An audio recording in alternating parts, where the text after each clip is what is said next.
Hi, I'm Carl, and I'm a senior designer at LEGO, and today I'd like to show you the LEGO Haunted House, Manor von Baron.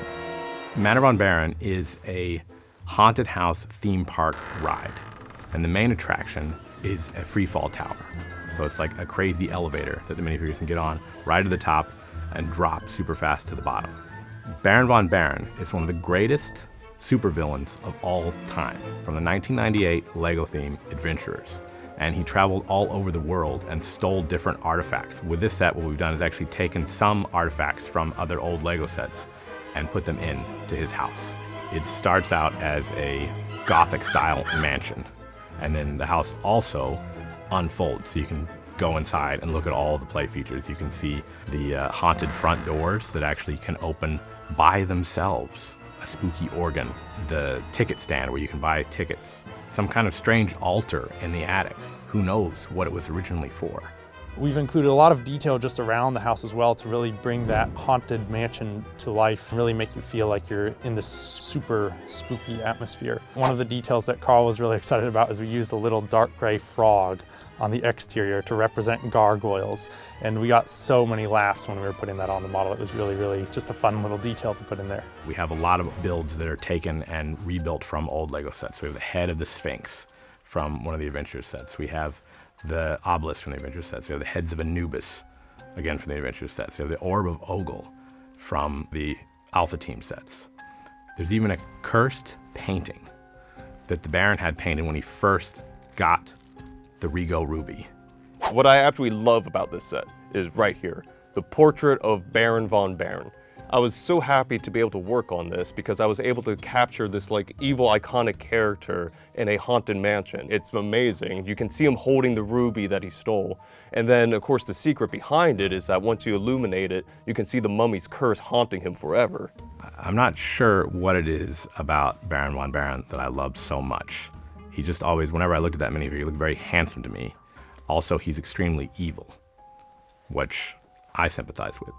This set is filled with a ton of minifigures. You got 2 spooky ghosts, 2 spooky twins, and the rest are attendants that love this ride, and also 1 skeleton for fun. Carl made sure that I did a ton of decorations for this, and one in particular that I like is this one, which is a reference to Fright Nights. You can see the numbers indicating one of the set numbers, but I'll let you look that up and discover it on yourself. The elevator is actually a very interesting function to design. To help work on this problem, I actually got Mike Psyche to come in and help me. There was actually a lot of physics involved to get it to work correctly, because what we needed to do was have this elevator drop and then slow down when it got to the bottom of the tower. So we built some flywheels into the tower that the elevator cart can transfer the energy to the flywheels and then pass by those, and the energy stays in the flywheels and is no longer in the elevator cart. And actually, as part of the testing of the model, we wanted to see, okay, how high can this tower be built and actually still work? Carl was convinced it could go really high. I think in the end we built one that was 2 meters tall or something, and it didn't work at all. It kind of works. But the height that we're at is really good. A lot of stuff we do as a team, but for this set, it was really all working on at the same time. So we'd have one of us working on one part of it, one of us working on another part of it, and then we'd get all together and work together. It was really fun to work in this big group of designers. We could really focus on our individual tasks. We all have this kind of crazy obsession with this 1998 LEGO theme, Adventurers.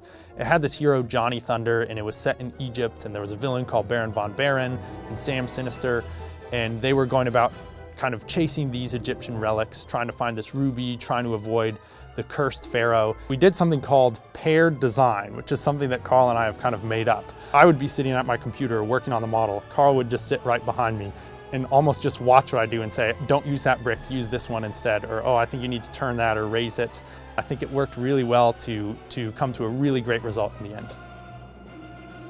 One of the other new things I did with this process was actually bring my 8-year-old son, Oliver, to work and have him build some of the interior details. The stuff I made in the haunted house was a skeleton hanging from its feet, a snake under a table in the attic, a barrel next to the organ, and a pumpkin in the front yard. The way that this set ended after this whole design process is beyond a dream. I never imagined that we would be able to do something that had so many different fun features and functions and details, and it's beyond what I could have dreamed of.